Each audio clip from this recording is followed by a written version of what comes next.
longer shot than I normally get, but that's okay. For my wall switch. Hello, everybody. Welcome to the Americans for Limited Government podcast. We are live, you can probably tell. Please subscribe, and I'm joined by ALG President Rick Manning. Rick, we've got so much going on, we don't know where to start, but I'm going to bring up the Dow Jones. Seems to be what a lot of people are talking about. It's crumbling today. I believe that to be a blip on the radar, something we talked about a couple of weeks ago to expect. We anticipated it as coronavirus fears. Your thoughts on the Dow collapse? Is this too much of a panic? Could this be a good thing in many ways? Okay, first of all, the Dow's, the whole reason the stock market has gone down quite a bit is because the Federal Reserve is now talking about having to do an emergency rate cut to offset the impacts of supply chain disruption based on coronavirus. People kind of came to a realization of this for a variety of reasons, but the reality is this. CNN had a video report this weekend that ended up getting taken down by YouTube, by the way. But CNN had a video report from the streets of Shanghai. Shanghai is a city of 14 million people. Yeah. It was daytime. There was nobody on the roads. Nobody on the roads. It was a ghost town because China, large parts of China are effectively shut down. And as we discussed last week, as orders are not being filled from China that normally be filled really, really fast. And as a result, there's some dislocation in terms of companies like Walmart and others who depend upon rapid response to orders in order to meet their needs at the retail store level. So all that said is this is something that we have spoken about. It's nothing to panic about. What it is it's actually may even turn out to be a good thing. And let me just be clear once again, the coronavirus and all the people who are being hurt by it and are dying from it and being sick from it, that's not a good thing. That is a very, very bad thing. It's a sad thing. The thing that is the potential in terms of China anyway, is that companies will be forced to move their supply chains and diversify supply chains. And as a result of that diversification, at the end, assuming the coronavirus is not a pandemic like the 1919 Spanish flu, assuming that it is relatively contained, we will end up at the end of this cycle with a supply chain that's much more reliable, much less dependent on China, and much more beneficial for U.S. companies and U.S. consumers because we'll be not dependent upon a nation that will use that supply chain as a choke point to hurt us economically when they need to. Having said all that, the news that there's an outbreak in Italy is very disturbing because it's the first major outbreak anywhere else in the world outside of China, and that's been reported. And so that's extraordinarily disturbing, and you know, it's one of the reasons why there is a shock to this, because a lot of people are worried that this could become a pandemic like the Spanish flu, which killed millions of people in 1919. So it is in fact a very real concern, and you know, if there's anything positive out of a bunch of people in Italy getting the coronavirus is that we'll have a place where we can actually study its impact and hopefully isolate it there and be able to determine really what happens with this virus outside the control of the Chinese government. But that is if this spreads to becoming a worldwide phenomenon and widespread around the world, we're in for some trouble. And that's true. And the markets are a little bit reacting to that because they always overreact. I think reasonable people still can believe that this can be controlled, but the outbreak in Italy certainly causes some people to be concerned. Yes, it's fatal in rare cases. Please take note of that. Okay. Also, you know, Phil Haney, who is an administration official and very outspoken critic of Obama, he spoke out about a decision that he believes could have prevented the 2015 San Bernardino attack, and he gets found dead recently. What is going on here, Rick? Scary. Well, Phil's a friend of mine, was a friend of mine. He's somebody who I've known for quite a while. And he is truly one of this nation's unsung patriots. I would recommend that if you want to find out what Phil was talking about, go to read his book, See Something, Say Nothing, because it really does talk about how our intelligence services were deliberately blinded by politically correct decisions in the Obama administration, which attempted to make it so you couldn't actually track the terrorist trails, because certain of the madrasas, the Islamic teaching centers, were viewed as being off limits for scrutiny for political purposes. So he lays that out. Phil was one of the original members of the Department of Homeland Security. His expertise was in tracking networks, and he actually was an entomologist by trade from Central California. And he was an entomologist who worked for the Department of Agriculture, but because he was so good at tracking histories and the like, they brought him over to DHS, Department of Homeland Security, specifically to track terrorist trails, to try to determine where these terrorist trails were beginning and where they were going to. And he was very good at that. Under the Obama administration, unfortunately, there was a policy to kind of blind our various law enforcement sources to those terrorist trails. And as a result, Phil engaged in whistleblower activity when they told him to destroy his evidence, his entire work, because it was inconvenient to the narrative that the Obama administration was attempting to push out there. And so he was a whistleblower about this, and he got fired. Unlike whistleblowers right now, so-called whistleblowers, he actually had firsthand information. He was actually trying to protect American national security, and the Obama administration fired him, and you didn't see anybody writing any articles about how horrible this was outside of some of the more conservative press. Phil wrote a book, was on a lot of TV networks as a result, talking about what was happening in the terrorist trails, and has been on the speaker circuit. I've known him for 4 or 5 years now, and the Alameda County, which is Oakland, California, outside, it's basically Oakland and surrounding area.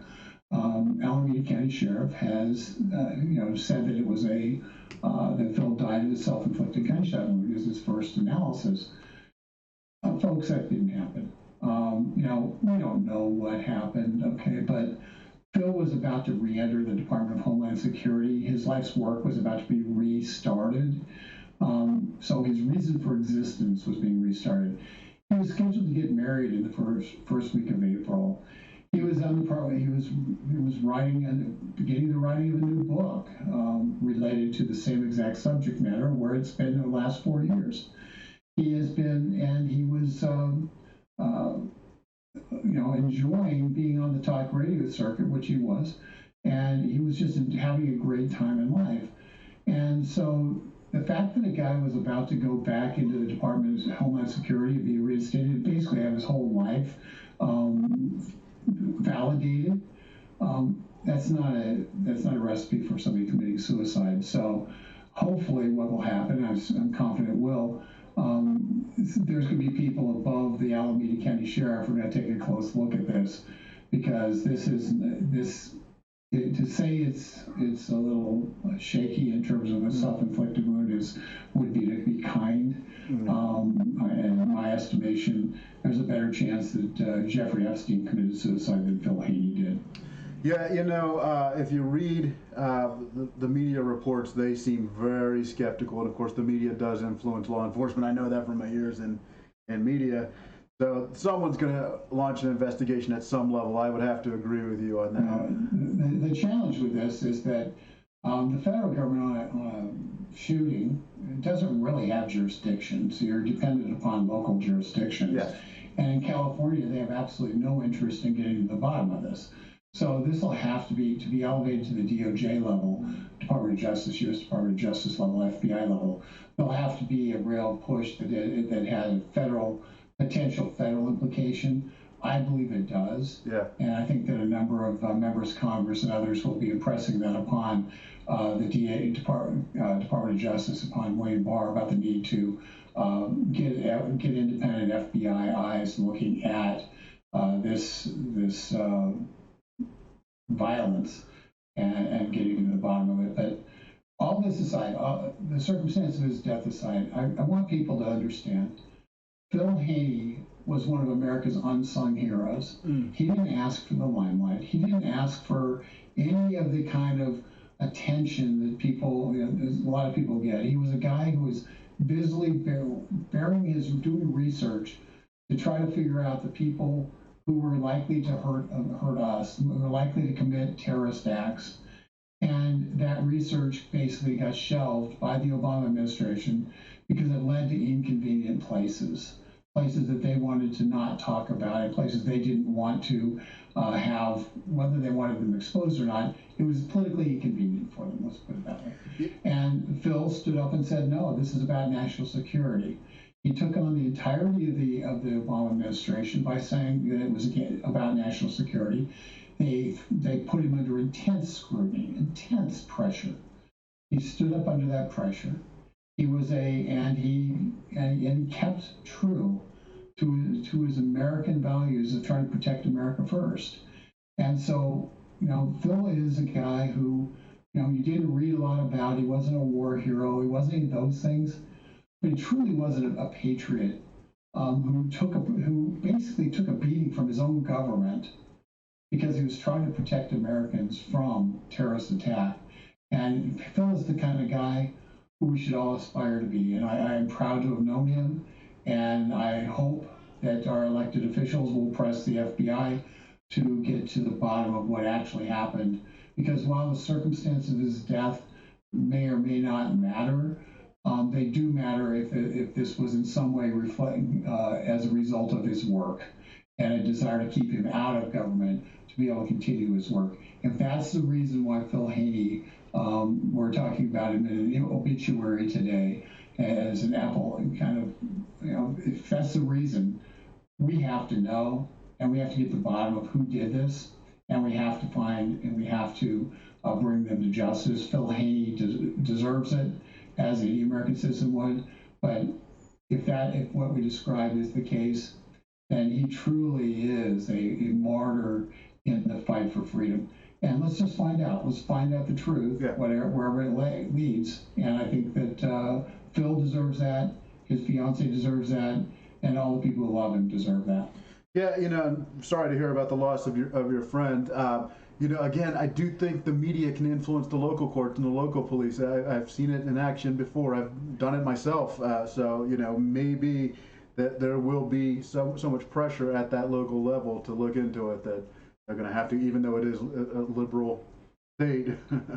And Alameda County is one of the most liberal in the liberal states. So just to be clear, it's Oakland. It's right across the bay from San Francisco. Jerry Brown was the mayor of Oakland for a while. Oakland is where Kamala Harris came from. This is not exactly a place where you're going to find a rampart of conservatism, or for that matter, a desire to uncover the networks that may have been involved. But the bottom line is, no matter what's actually the truth, let's get to what the truth is. It seems highly unlikely that Phil was in a state of mind to commit suicide. People don't commit suicide by putting a gun to their chest. Quite unusual. But I don't know the truth. I don't know what happened. What I do know is Phil was on the cusp of regaining the ability to do what he loved.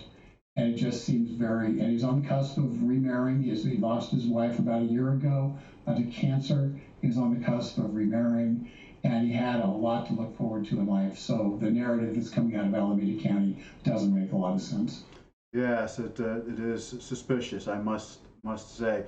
Okay, real quick, the biofuel mandate from the USDA seems very strange coming from a Sonny Perdue-led agency in the Trump administration. What is going on with that? Now 30% ethanol is what we're supposed to see. That's to help the corn growers. 30% biofuels by 2050. They've set a goal of 30% biofuels for our automobile consumption, for our transportation consumption by 2030 and 2050.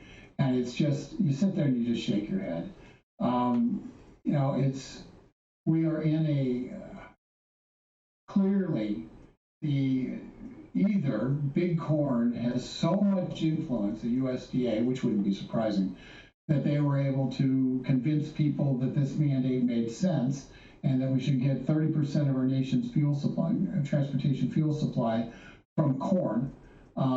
By the way, corn is a terrible alternative. Ethanol burns less completely. You get lower miles per gallon with ethanol. And the only way you get to 30% is if you require significant more corn included in the fossil fuel mix for your vehicles. If you do this, you are also pushing out the natural gas vehicles, which have been technologically feasible for a long time. A lot of nations' buses run on natural gas, and so you're pushing that out as an alternative. You're creating you're putting your thumb on the scale so dramatically towards biofuels that it is almost a permanent subsidy for the corn lobby, and it makes no sense. So if biofuels actually turn out to be the most efficient way to fuel our vehicles in 30 years, that's fine. If they become actually viable without subsidies, that would be fine. I don't really care how we go about fueling our vehicles. The bottom line with this is, though, that putting a 30% goal in terms of our vehicle fuel is an absurdity because it puts a thumb on the scale of the marketplace, and it's clearly a giveaway to big corn. And hopefully, if the one upside of the Democratic fiasco in Iowa is if the Iowa caucus ceases to be important in the presidential nominating process, the capacity of the corn lobby to dominate much of our agriculture and energy policy will go away as well, and that would be one positive outcome of if the Iowa caucus becomes a thing of the past. Wow, yeah, and also the outcome of the last Iowa caucus is very suspicious to many, and that kind of. Well, they struggled a little bit, and I think it's reasonable to.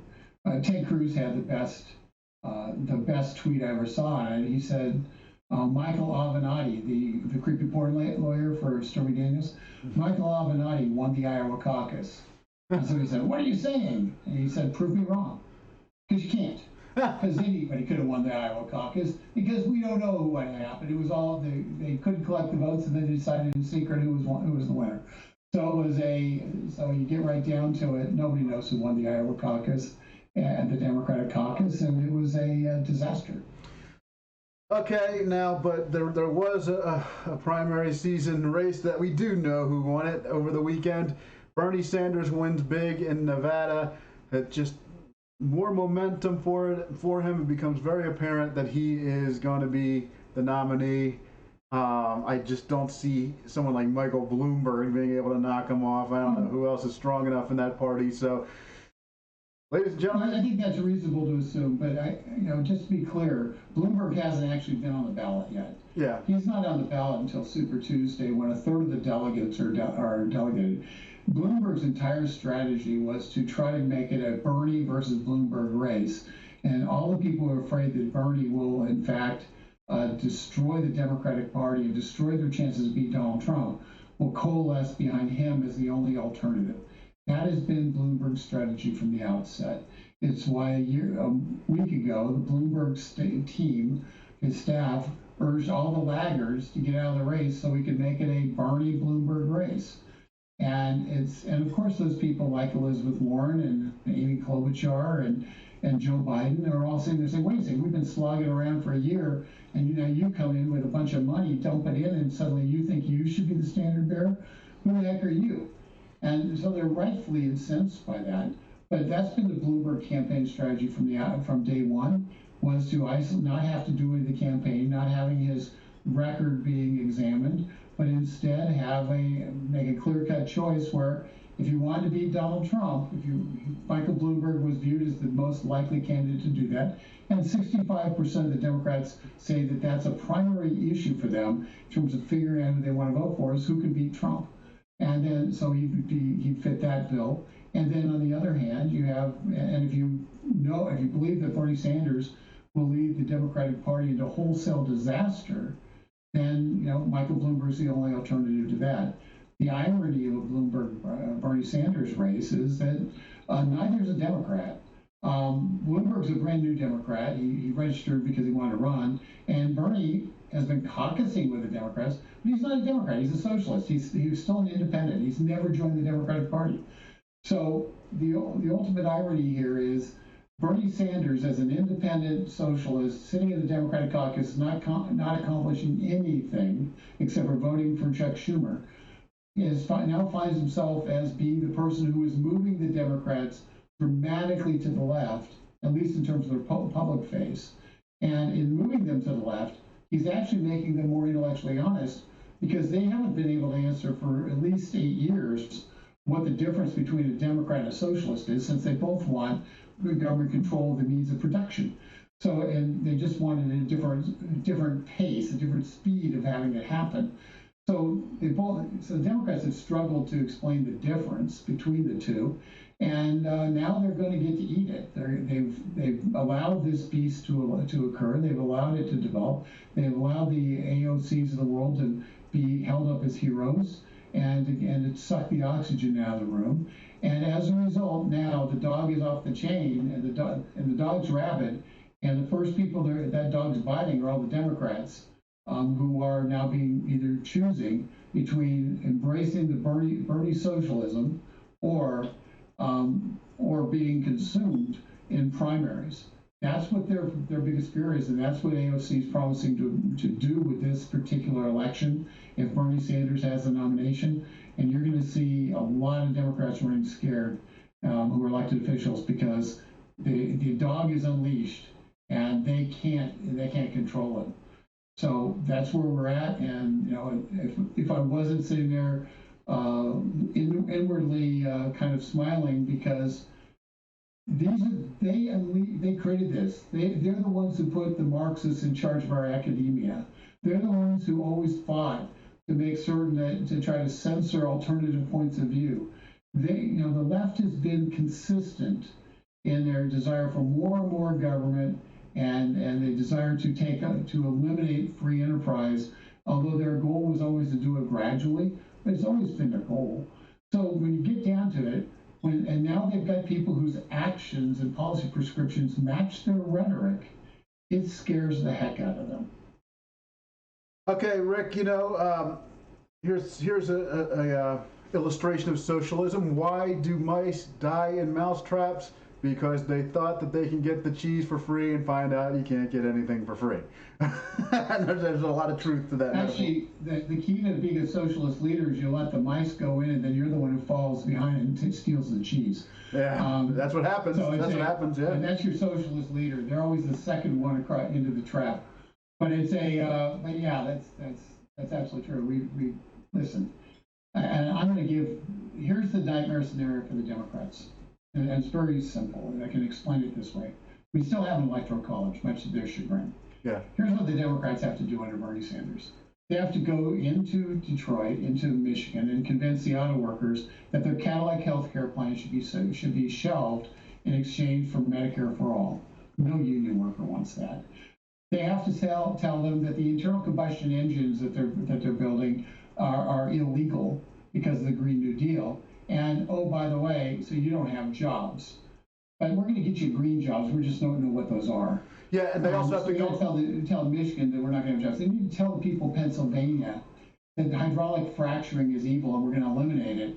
And Pennsylvania has had an economic rejuvenation due to hydraulic fracturing, due to the natural gas and oil industry that's been developed in the state. You have to go to Ohio, say the same thing, where the Democrat base in Ohio, the coal mining base, those coal miners have already been attacked by the Democratic Party nonstop, and now they're going to have the natural gas jobs destroyed as well there in the Mahoning Valley. So they've got a massive problem, and then they're going to go down to Florida, and they're going to try to tell the Cubans in Florida that Castro's socialism is good. That's just what I was about to say. Yeah. You can't win. You can't win that. Sanders will destroy them, and the Democrats know it, and that's why they're scared to death. But the truth is, I don't believe that they can stop Sanders. Maybe they can, but the rules are set up in such a way as the only way they can stop Sanders is at a convention, and if they stop him at the convention, they will lose the Sanders supporters from supporting the nominee, and they will still get drubbed at the polls. Okay, yeah, I can imagine it would be very tough for Bernie Sanders to win Cuban voters who are in Florida to escape Castro. Yeah, he's in the same party as Castro. Happen. The great thing, let me give you from my perspective, this is why the Democrats now have finally turned their mask off and showed us what they really want. And Bernie Sanders, it allows people who support free enterprise, support capitalism, support, are opposed to cultural Marxism. It allows us an opportunity to have this discussion, allows us to talk about free enterprise, why it matters, how capitalism works, how the middle class was created by capitalism. It didn't exist before capitalism, and the irony that the blue-collar workers who actually have calluses on their hands and dirt under their fingernails are the very ones who Bernie Sanders wants to put out of work because he wants dependency on the government, not independence from the government. Yeah. We get to have a conversation about where America is going to be with no kind of curtains and veils behind what one side says or the other. It's going to be a direct conversation about American greatness. It's going to be a direct conversation about what made America great. And it's going to be a direct conversation about the future of our country. And it's not going to be hidden behind false words and lies. Bernie Sanders is going to tell the truth about what he wants. He's going to argue for his position. And as a result, we are now going to have an opportunity to have the conversation we've needed to have for 20 years. And in doing so, America will be given the choice between what they want and what direction they want to go, an honest choice. And I believe that America will choose free enterprise, capitalism, and freedom over the enslavement of the government chains that Bernie Sanders offers. So and I'd rather have this argument now than 20 years from now, because now people still remember what freedom is. 20 years from now, I'm not sure. So let's have that fight right now. Let's have that conversation right now, and and it gives us an opportunity to truly restore America into the 21st century. Okay, just two more things I wanted to bring up. First off, Harvey Weinstein found guilty on some charges. I find it interesting that Harvey Weinstein, who's basically notorious for left-wing propaganda films, guilty. Donald Trump, in his impeachment hearing, not guilty. Who wins here, right? And listen, Weinstein, by all accounts, engaged in nonstop despicable acts in Hollywood. And the charges he was found guilty on were the lesser charges. Yeah. That he was being charged with, but guilty nonetheless. It certainly is embarrassing to the Democratic left that has embraced Harvey Weinstein. Oh. The Hillary Clintons of the world who were regularly photographed with him, took yes. money from him. And now he's convicted. What about his Fahrenheit movies? He has as somebody who at least engages in sexual assault. And so the great enablers of this country that the Me Too movement needs to point their fingers at are the left. They're the great enablers of people who engage in sexual assault. They need to, and hopefully this opens up the door for cleaning out Hollywood altogether. And the despicable culture of abusing children and abusing women that exists, and men for that matter, male actors as well. Basically reducing actors and people who are supplicants to producers who make hiring decisions down to sexualization in order to get a job. It's unacceptable under any circumstance, and it's certainly an opportunity to put Hollywood squarely on trial as what they're doing to clean it up, rather than pontificating to everybody else from a moral superiority point of view. They need to fix their own house, clean up their own house. And was Harvey Weinstein not behind those Fahrenheit movies? Oh boy, Yeah, he was. It's a Harvey Weinstein behind a lot. Listen, Harvey Weinstein made a lot of money on a lot of movies, but he was like many people with power. He used that power to over people in a despicable way, and he's now going to pay the price, at least at some level, of having been proven guilty, or found guilty. So that will be that's going to be the interesting thing here is how does Hollywood react?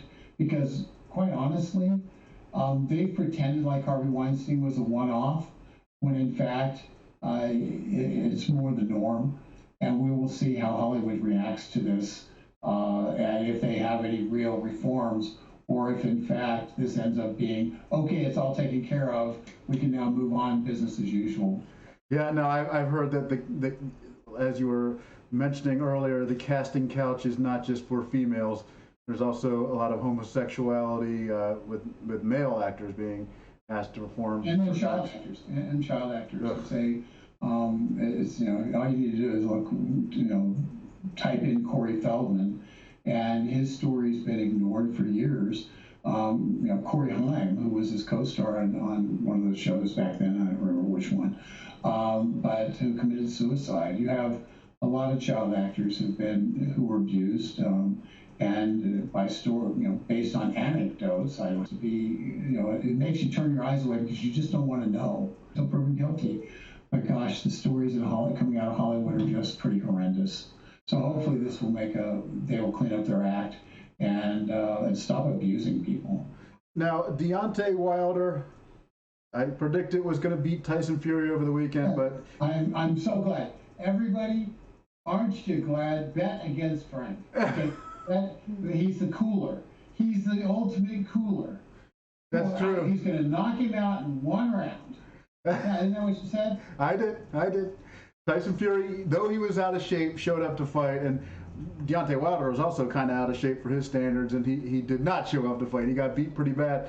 But I actually bring this up. I think you're missing the key point. When somebody gets tagged early in a fight, and it just happens. If you get really rocked early in a fight, it is very difficult to recover over the course of a fight. You don't have enough mental recovery time between rounds. And so even though you fight back and all your instincts come in, all it takes in boxing is for somebody in the first couple of rounds to get knocked down, to get jarred, and at that juncture you're on the defensive the rest of the fight, and it's really, really difficult to regain your footing. And that's, if I'm not mistaken, that's what happened in this fight. It was and Wilder was gallantly trying to regain a toehold, but Fury used a different tactic. And I think it's understood, as you think about it in terms of politics, they fought once, and Fury was attempting to outbox Wilder, and in the second fight, he went at him. And he changed the boxing match, and quite honestly, Wilder wasn't prepared for it, particularly up front. And once Wilder got tagged and got hurt, he really never recovered in the fight. Yeah, that's true. And they say he suffered some damage to his eardrum. Now, I'm bringing this up because Deontay Wilder was known as the man who brought the world title back to America. Trump was a major fan of his. He sort of represented like a new era of punching our way back. He was very symbolic in many ways, and it was sad to watch him go down. It's also sad to note that Tyson Fury has an invite to the White House. But I can imagine Deontay Wilder is the type who will be back, and he'll probably do pretty well for himself. Well, the challenge in boxing, and it's the challenge in all the martial arts sports, is once you get fighters have an aura of superiority, an aura of invincibility. They don't believe they can be beaten until they are. We saw this with Mike Tyson. Everybody was scared to death of Mike Tyson in the ring until Buster Douglas beat him. And once Buster Douglas beat him, both Mike Tyson lost his sense, his internal sense that he was unbeatable, and other fighters lost their sense that he couldn't be beaten. And the challenge for Wilder now is his aura of invincibility is gone. He now knows that he is beatable, that somebody can beat him, and other fighters know that. And they will study exactly how Tyson Fury won, and will attempt to use the same kind of tactics And Wilder will have to come back with this is really a mental check as to whether or not he can retain the same arrogance and regain that arrogance that allows a fighter to just presume that they're going to win. And if they do everything right and the other guy does everything that they want to do right, they're still going to win because they're better. Ultimately, that's what the aura of invincibility is.